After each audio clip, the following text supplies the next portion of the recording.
So you want to add some handles to your cutting board. Something to just take it up a notch, give you some better grip on it, but maybe you're not sure how to do it. In this video, I want to show you how to accomplish that using two different tools. This first one is from Woodpeckers. It's called the Handle Jig Plus.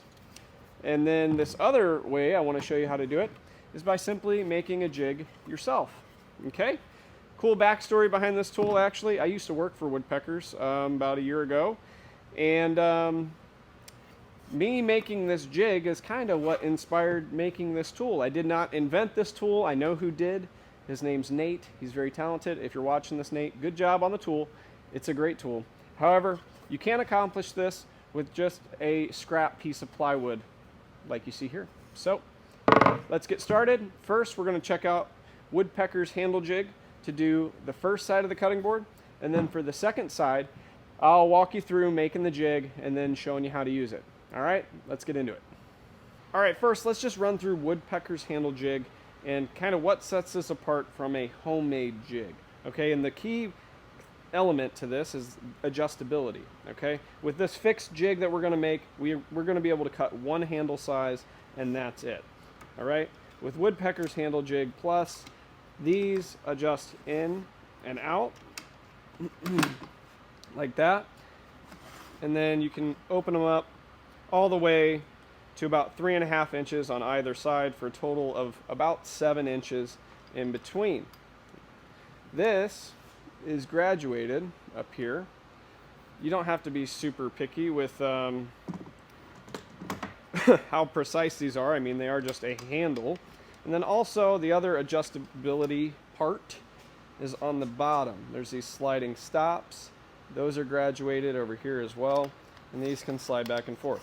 Those are the only two things that you adjust on this jig. Okay? The other main difference with this jig, if you go ahead and read that sticker right there, it says this tool is for use with template guide bushings only. Okay?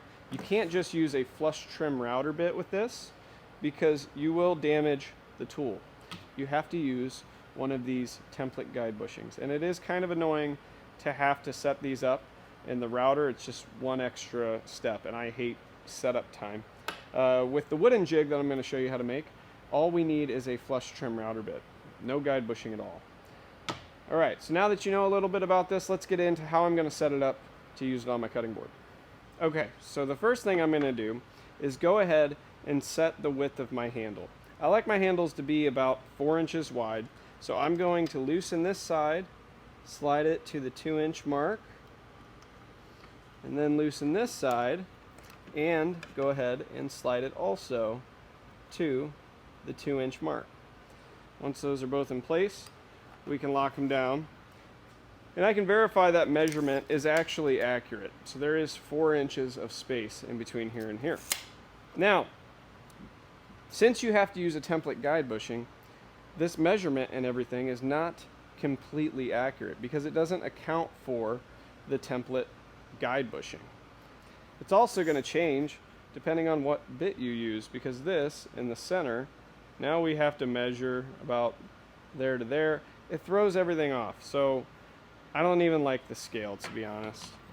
But I am going to actually go ahead and widen it up a little bit, maybe 2 2.25, just to account for, you know, the extra width of the guide bushing, and depending on what bit I use, I don't want to worry about it.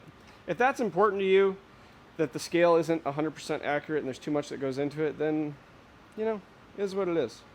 So we got the width of this set up. The next thing we need to set up is how deep we want the handles to be. Just by sliding these stops, I'm going to slide them forward and set it at 2.5 inches. And I'm just referencing this front face off of up against this 2.5 inch line. And that's it. It's all set up. Now we can clamp the board down and get ready to start actually routing out some wood. Okay, so I got my cutting board all clamped down here, and then I also marked a center line on my cutting board as well. So now I can just set the jig on here.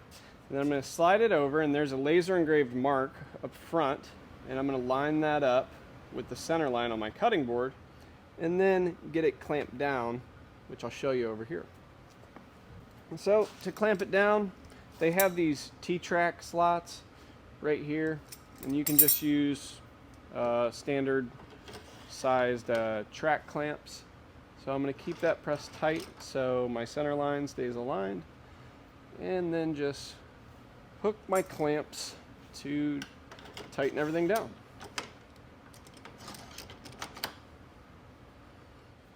Next, let's go over the router setup, all right?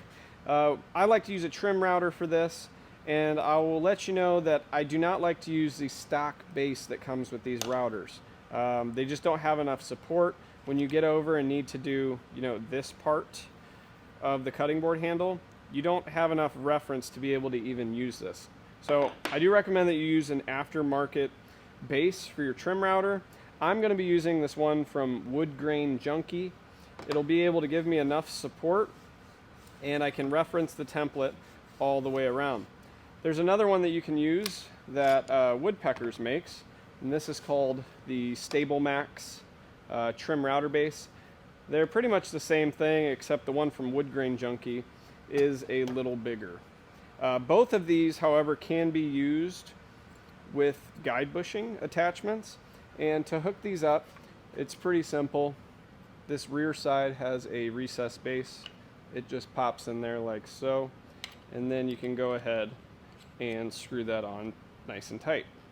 So now my guide bushing is all hooked up, and we can swap out the base plate that's hooked up to there currently with this one. Okay, now that that's all hooked up, I'm going to go ahead and throw on this router bit. This one is from Woodpeckers. I can't remember the exact name of this bit. It'll be down in the description below. But I'm going to go ahead and pop this in, and we'll be ready to start cutting. Alright, so here's basically the idea of what's going on. That guide bushing is just going to reference up against the jig. My bit will be lowered, and we'll just be clearing out all that material to create our handle. The one thing that we need to do before we start cutting is just to mark a line to have a consistent depth of cut on both sides so that the handles match, I like to make mine about 3/4 of an inch deep, so that's what I made that line at. Now I'm not going to take all that in one pass. We'll probably take anywhere from 4 to 6 passes to get down to that final depth. Alright, let's get cutting. Here's how I like to just set my depth for the first one, and to reference it off the wood right there, and then bring it down. We'll take about an 1/8 inch pass on the first round. Alright, let's fire her up.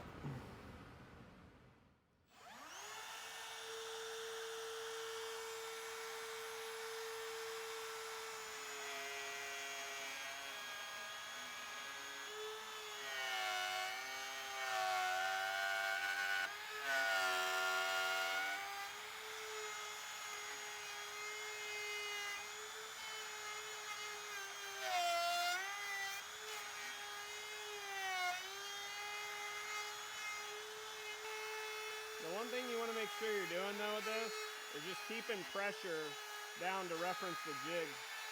Don't let it just tip into the wood.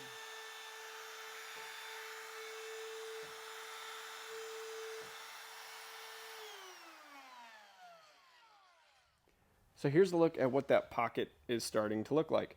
I still have to do probably 4 more passes or so, but it did come out to a perfect 4 inches with the combination of the bit and the guide bushing that I was using. Remember, I did set these wings at 2 1/4 inches on either side, so that made up the difference, and it actually came out how I wanted it to.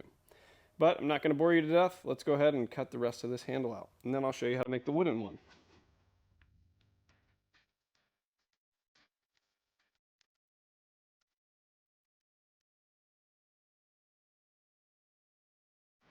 Alright, so I did go ahead and get it right close to my line down there. This is the last pass now. So I'm just going to lower my router until it's just above that line. And that'll be the last pass.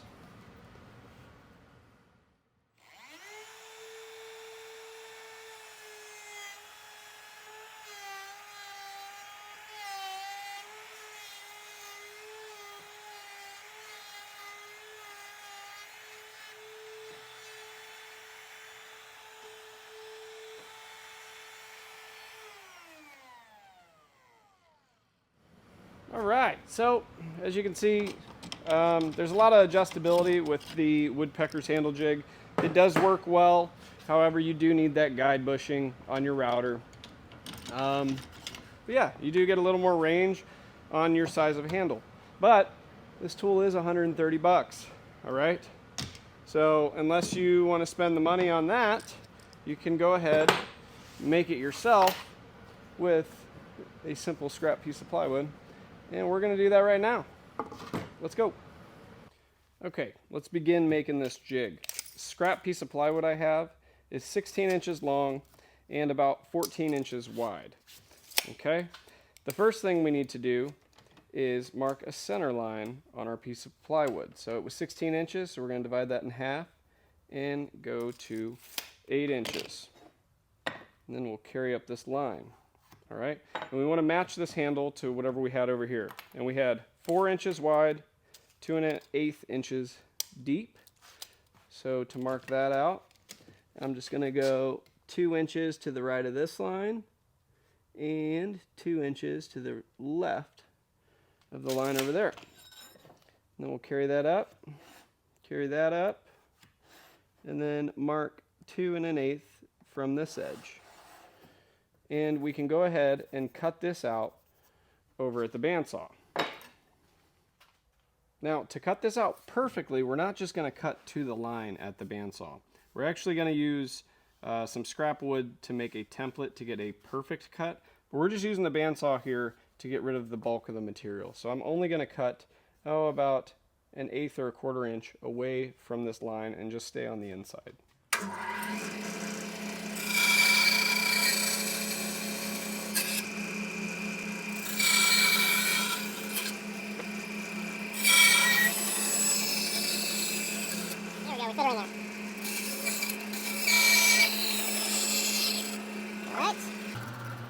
So we are rough cut. Let's go flush trim.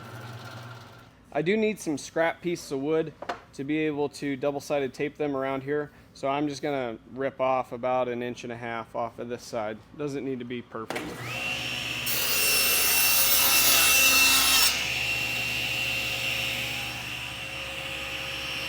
And I'm gonna chop these up over at the miter saw, just probably into thirds.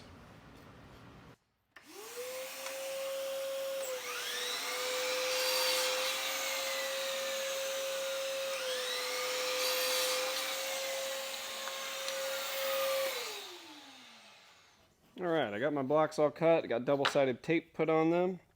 So I'm going to grab this longest one and just line up with this reference line that I drew. Push that down on there, and then the same thing with these two on the side. Making this jig is so easy, it takes probably 15 minutes maybe.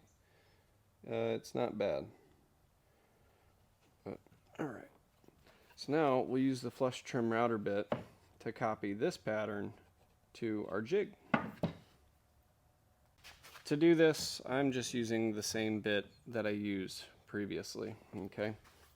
I am going to take this all in one pass though, so let me lower this a little bit. The bearing will ride up against there, and we should be good to go.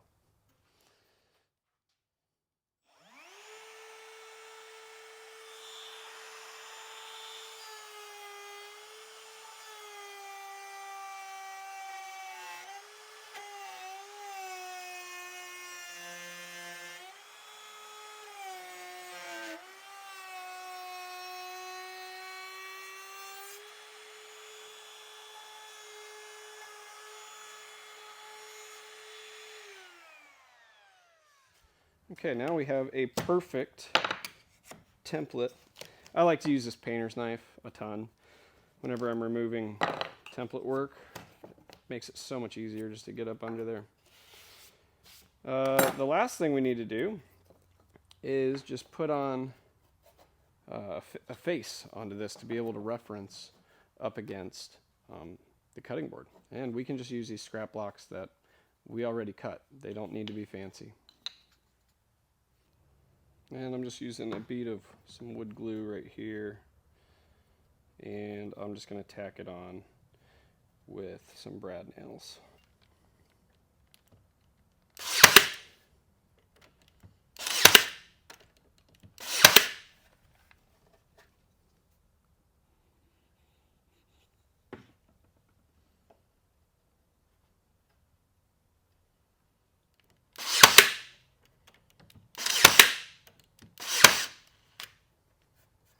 Cool. Jig's built. Let's use it. One more quick thing before we go to use this. We need to transfer this center line down so that we can line it up with the center line on our cutting board to get that handle right where we want it. Okay, so I got my cutting board all clamped down. I got my jig lined up to my center line, and then I clamped it down on top. And I wanted to point out one difference between a homemade jig versus the Handle Jig Plus. Since I clamped this from above, I am not able to actually get my router bit where I need it to go because the clamps get in the way. The Handle Jig Plus clamps from underneath, so the clamps never get in the way. Therefore, I don't usually use clamps with a homemade jig like this. Instead, what I'll use is some double-sided tape, which isn't a big deal. It's just one more thing. It's just a difference between the two methods. So I'm going to add some double-sided tape to here, and then we'll get this stuck down, and I'll kind of walk you through the process. It's the same thing pretty much as using the Handle Jig Plus. It just costs a lot less. All right, now I can just carefully align that center line with the center line on my cutting board and stick it down. And now we're actually ready to route out this handle. Now I already went ahead and marked my depth of cut right here. And I do like with this jig how much surface area I have. I'm less prone to tipping off the jig over on the Handle Jig Plus. So this is a little more comfortable to work with. But all right, I'm gonna go ahead and do my first pass and work my way down to that finish line. We'll be all wrapped up.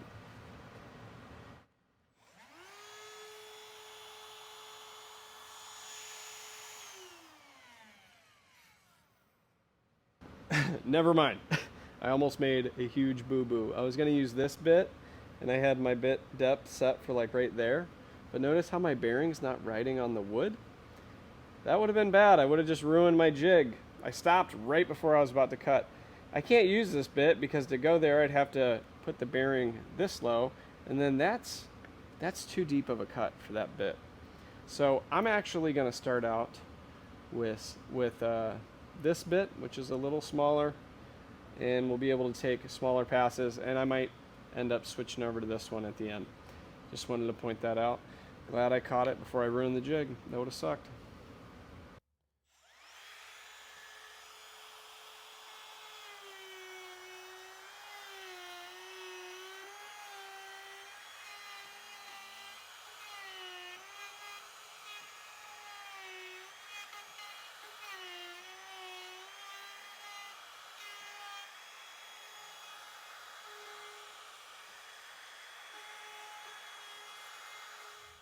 All right, I got this other bit installed. It's kind of an aggressive pass. I wouldn't recommend using this bit with this. Definitely kind of want to get another bit for this jig. If you guys have any suggestions, post them in the comments below. I have some other ones that'll work, but I just don't feel like changing it. So here we go.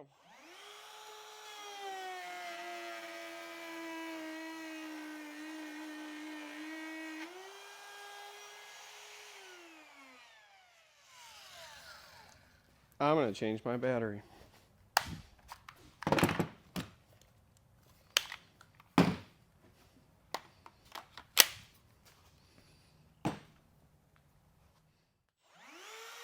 Yeah, now she's ripping.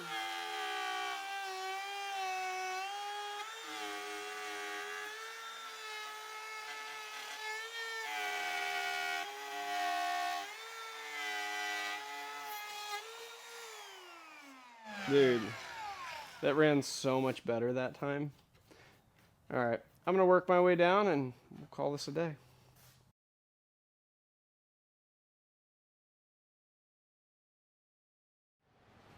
Check it out.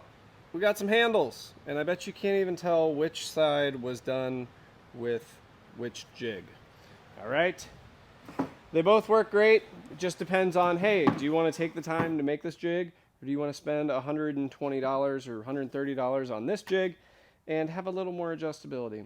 That really is up to you in the end, but I like both these options. I hope you enjoyed learning how to make this jig today. If you did, please go ahead and like this video, subscribe, do all the things. I appreciate it, okay? All right, well, y'all, I'll see you on the next one. I'm gonna go ride my scooter. Bye.